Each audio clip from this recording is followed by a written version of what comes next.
የሀገራችን ባለሀብት ለጾታዊ ጉዳይ እኔን ከፈለገኝ ያለ ማንገራገር ዝግጁ ነኝ የሚለውን ንግግሯን እንግዲህ ብዙዎች ተቆጥተውበታል።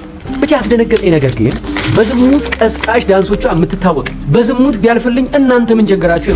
ሶሻል ሚዲያ ኢምፓክቱ በጣም ከፍተኛ እንደመሆኑ መጠን ምናልባት እሱ ከተናገረው አንፃር ሶሻል ሚዲያን ለበጎ ነገር እንጠቀም እና መጪው ትውልድም ከኛ ጥሩ ነገር ሊወርስ ይገባል። የምንሰራቸውም ነገሮች ጥሩ ያልሆኑ ነገሮች ከሆኑ አትሊስት ከመጋረጃ ጀርባ ይሆኑ፣ በግላጭ አይሆኑ የሚል ንግግር ነው ያራመደው።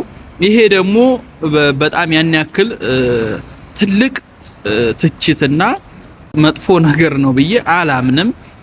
ሁላችንም ሶሻል ሚዲያ ላይ ስንጠቀም ለልጆቻችን በማሰብ ለማህበረሰብ በማሰብ እንደ ሀገር በማሰብ ጥሩ ኮንተንቶች ላይ ባተኮረ መልኩ ብራንዳችንን እየገነባን ጥሩ ነገሮችን ብቻ በማስተላለፍ ያው ሁሉም ሰው ክፍተት አለበት፣ ሁሉም ሰው መጥፎ ነገር ውስጥ አለ፣ ሁሉም ጥቁር ታሪክ አለው፣ ማንም ንጹህ የለም በዚህ ምድር ላይ። ግን አትሊስት ሶሻል ሚዲያ ላይ ስንጠቀም መጪው ትውልድ ኦር የሚያየን ሰው ከኛ የሚማረው ነገር ምንድነው የሚለው ላይ ማተኮር አለብን የሚል ንግግር ነው የተናገረው።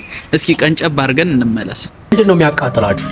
መቀመጫዬን አሳይቼም ካለፈልኝ ለምንድን ነው የምትናደዱት? ከዛ ደግሞ በሌላ ቪዲዮ ምን ሰማው? የሀገራችን ባለሀብት ለጾታዊ ጉዳይ እኔን ከፈለገኝ ያለ ማንገራገር ዝግጁ ነኝ የሚለው ንግግሯን እንግዲህ ብዙዎች ተቆጥተው ነው። እንግዲህ ኮሜዲያን እሸቱ የተናገረው ይሄንን ነው። እኔ አክሴፕት የሚደረግ ሀሳብ ነው ብዬ አምናለሁ። እንግዲህ ቲክቶከሯ ደግሞ ያው አን ኢንዲቪጁዋል እንደ ግል ነው እኔን የነካኝና ይቅርታ ሊጠይቅ ይገባል ተገቢም አይደለም የሚል ቪዲዮ ሰርታለች። እስኪ ቀንጨብ አድርገን እንየው። ያለ ማለት የፈለገ ትንሽ ድንክ ቶብ የሚሉሽ አለ። አንተ እኔ አክብር ያላል። አዎ ይሄ ነገር ወደ ግል እንትን ያመራ ነው የሚመስለኝ። ግን በዋናነት መልእክቱ እኔም እንዲተላለፍ የምፈልገው ሶሻል ሚዲያ ላይ በምንሰራበት ወቅት መጪውን ትውልድ ታሳቢ ባደረገ መልኩ ማህበረሰብን ታሳቢ ባደረገ መልኩ ይሁን።